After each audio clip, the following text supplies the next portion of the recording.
நவீன நாங்களும் கிடந்த 10 வருஷமா அவரை பத்தி எல்லா இடத்துலயும் பார்ப்போம், பேசுவோம். தேவராஜ் அண்ணா சொன்ன மாதிரி இன்னைக்கு எல்லாத்துக்கும் இல்ல, நான் தொடர்ந்து செய்வேன் அப்படிங்கிற ஒரு நம்பிக்கை கூடிய இடத்துல விதைச்சிட்டாரு. இது நிதர்சனமான உண்மை. அதுக்கு இந்த இல்லமும் இங்க இருக்கிறவங்களும் அவருக்கு உறுதுணையா இருக்கிறவங்களும் தான் சாட்சி. புதுமையை படைக்கணும்னா விதவிதமா வேற மாதிரி செய்யறதெல்லாம் இல்ல, மத்தவங்களை நினைச்சு அவங்களுக்காக. இதுல காசு பணம் அப்படின்னு இதுல கண்டிப்பா சேர்த்து அவர் ஒண்ணும் பண்ண போறது இல்ல. காசு பணத்தை நினைக்கிறவங்க வேலையில நல்ல வேலையில சேர்ந்து தொழில் செஞ்சு வருமானத்தை ஈட்டிட்டு அப்படி போயிருப்பாங்க.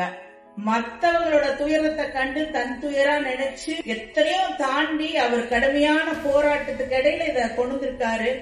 நிச்சயமாக இந்த இடத்தில் நாம் அனைவரும் தேவராஜ் அண்ணா சொன்ன மாதிரி கடவுளின் பணி மாதிரி தான் நினைச்சு செய்யணும். அவரு இந்த 101ங்கிறது கண்டிப்பாவே நல்ல திட்டம். இதை எவ்வளவு தூரம் வச்சிருக்கான்னு தெரியாது. நீங்க இந்த 101 பொய்ங்கிறத ஒவ்வொருத்தரும் இந்த 101 ரூபாய் இன்னைக்கு கடையில ஒரு டீயும் ஒரு சின்ன பலகாரம் சாப்பிடுற காசு தான். இது பெரிய தொகையே இல்ல. ஊர் கூடி தேர் இழுத்தா கண்டிப்பா தேர் நில சேரும். உங்களால தேரை இழுக்க முடியும். அதுக்கு இங்க மாதிரி இருக்கிறவங்க அத்தனை பேர் உங்களுக்கு உதவுவாங்க. கண்டிப்பா இதை தொடர்ந்து செய்யுங்க. எங்க கணவர் சொன்ன மாதிரி எல்லோரும் துணை இருப்போம் நல்ல காரியம் நடப்பதற்கு.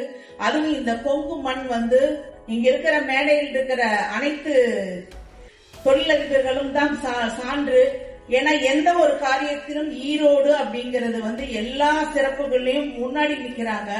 இதுவும் சோடப்பாகாது. அரசாங்கத்துக்கு கண்டிப்பா கவனத்துக்கு போகும். இங்க இருக்கிற இல்லத்துக்கு அவங்களும் ஏதாவது உதவி பெற வகையில எல்லாரும் எடுத்து சொல்லி செய்யணும்னு நினைக்கிறேன். எங்கும் நிறைந்துள்ள எல்லாம் உள்ள இறையருள் நவீன் அவர்களுக்கும் அவர் தம் குடும்பத்தாருக்கும் அவருடன் கூட உழைத்துக் கொண்டிருக்கும் அனைத்தருக்கும் அவருக்கு உறுதுணையாக இருந்து பின்னாடி பேர் சொல்லாத இருக்கக்கூடிய ஆரா சக்தியை பாராட்டவே வேணும். எங்க வீட்டுக்காரர் சொன்ன மாதிரி சின்ன வயசுல சாமியார் மாதிரி எல்லா கோயிலுக்கும் செஞ்சுட்டு இந்த மாதிரி இதுவும் செய்யறாரு. தம்பி, கண்டிப்பா இறையருள் எப்பவுமே உங்களுக்கு துணை இருக்கும். அனைவருக்கும் எங்கும் நிறைந்துள்ள எல்லாம் இறையருள் துணை இருக்க வேண்டி இந்த பணியில் எங்களுக்கும் ஒரு வாய்ப்பு கொடுத்த உங்கள் அனைவருக்கும் நன்றி கூறி விடைபெறுகிறேன். நன்றி, வணக்கம்.